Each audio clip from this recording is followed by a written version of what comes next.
ಭಾರತದಲ್ಲಿರುವಂತಹ ಶ್ರೀಮಂತ ಸಂಗೀತ, ಕಲೆ, ಸಾಹಿತ್ಯ ಬೇರಾವ ದೇಶಗಳಲ್ಲೂ ಇಲ್ಲ ಅಂತ ನಾನು ಘಂಟಾಘೋಷವಾಗಿ ಹೇಳಲಿಕ್ಕೆ ಬಯಸ್ತೇನೆ.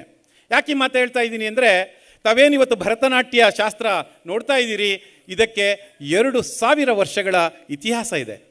ಭರತ ಮುನಿ ಭರತನಾಟ್ಯ ಶಾಸ್ತ್ರವನ್ನು ರಚಿಸಿದ್ರು ಅಂತೇಳಿ ಇತಿಹಾಸವಿದೆ. ನಮ್ಮ ದೇಶಕ್ಕೆ ಏನು ಬ್ರಿಟಿಷರು ಬಂದಾಗ ನಮ್ಮ ದೇಶವನ್ನು ತುಳಿಯೋದಕ್ಕೆ ನೋಡಿದರು.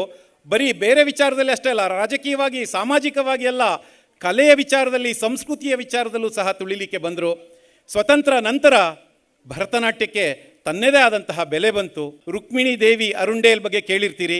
ಅವರು ಭರತನಾಟ್ಯ ಶಾಸ್ತ್ರವನ್ನು ತಮ್ಮ ಕಲಾಕ್ಷೇತ್ರದಲ್ಲಿ ಎಲ್ಲರಿಗೂ ಪರಿಚಯಿಸಿ ಇಡೀ ವಿಶ್ವಕ್ಕೆ ಹರಡುವ ರೀತಿ ಪ್ರಯತ್ನವನ್ನು ಮಾಡಿದರು. ತಾವು ಅನ್ಕೋತೀರಿ, ನಮ್ಮ ಮಕ್ಕಳು ಭರತನಾಟ್ಯ ಕಲ್ತರೆ ಏನಾಗ್ಬಿಡ್ತಾರೆ ಅಂತ ಹೇಳಿ. ಅವರು ಬರೀ ನಾಟ್ಯ ಮಾಡೋದಿಲ್ಲ. ರುಕ್ಮಿಣಿ ದೇವಿ ಅರುಂಡೇಲ್ ಪ್ರಥಮ ಬಾರಿಗೆ ರಾಜ್ಯಸಭೆಗೆ ನೇಮಕವಾಗಿದ್ದಂಥವ್ರು ಕಲಾಕ್ಷೇತ್ರದಿಂದ. ತಮಗೆಲ್ಲ ಹೆಮ್ಮೆ ಇರಲಿ, ಗೊತ್ತಿರಲಿ. ನಿಮ್ಮ ಮಕ್ಕಳು ಮುಂದೆ ಏನಾಗ್ತಾರೆ ಅಂತ ನಿಮಗೆ ಗೊತ್ತಿಲ್ಲ. ಅವರಿಗೆ ಕಲಾಕ್ಷೇತ್ರದಲ್ಲಿ ಮುಂದುವರಿಲಿಕ್ಕೆ, ಬೆಳಿಲಿಕ್ಕೆ ನಿಮ್ಮ ಪ್ರೋತ್ಸಾಹ ಅತ್ಯಗತ್ಯ ಇದೆ ಅಂತ ಹೇಳಿ ನಾನು ಹೇಳಲಿಕ್ಕೆ ಬಯಸ್ತೇನೆ. ವಿದ್ಯಾ ಸುಬ್ರಹ್ಮಣ್ಯಂ ಕೇಳಿರ್ತೀರಿ, ವಸುಂಧರಾ ದೊರೆಸ್ವಾಮಿ ಅವ್ರನ್ನ ಕೇಳಿರ್ತೀರಿ, ಪ್ರತಿಮಾ ಬೇಡಿ, ಹೀಗೆ ಇವರೆಲ್ಲ ಸಾಧಕರಾಗಿ ಬಂದವರು, ವಿಶ್ವವಿಖ್ಯಾತಿಯನ್ನು ಗಳಿಸಿದಂಥವ್ರು. ತಮಗೆ ಅನಿಸುತ್ತೆ ಭರತನಾಟ್ಯ ಅಂದರೆ ಒಂದು ಪ್ರದರ್ಶನ ಕಲೆ ಅಂತ ಅಷ್ಟೇ ಅಲ್ಲ. ನಾನು ಯಾರ್ದೋ ಮನೆಗೆ ಹೋದಾಗ ಆ ಮನೆಯ ಗೃಹಿಣಿ ಊಟ ಬಡಿಸ್ತಾಯಿದ್ರು. ಅವರು ಊಟ ಬಡಿಸುವ ಶೈಲಿಯಲ್ಲೇ ನಾನು ಅವ್ರನ್ನ ಕೇಳಿದೆ, ನೀವು ಭರತನಾಟ್ಯ ಕಲ್ತಿದ್ದೀರಾ ಅಂತ. ಹೌದು, ನಂದು ಸೀನಿಯರ್ ಆಗಿದೆ ಅಂತ ಹೇಳಿದ್ರು. ಭರತನಾಟ್ಯ ಕಲ್ತ್ರೆ ಅವರು ನಿಲ್ಲುವ ಭಂಗಿ, ನಡೆದಾಡುವ ಭಂಗಿ, ಮಾತನಾಡುವ ಭಂಗಿ ಎಲ್ಲವೂ ವಿಭಿನ್ನವಾಗಿರುತ್ತೆ, ಅಪೂರ್ವವಾಗಿರುತ್ತೆ, ಇಡೀ ಸಮಾಜದಲ್ಲಿ ಗುರುತಿಸಿಕೊಳ್ಳುವ ರೀತಿ ಇರುತ್ತೆ.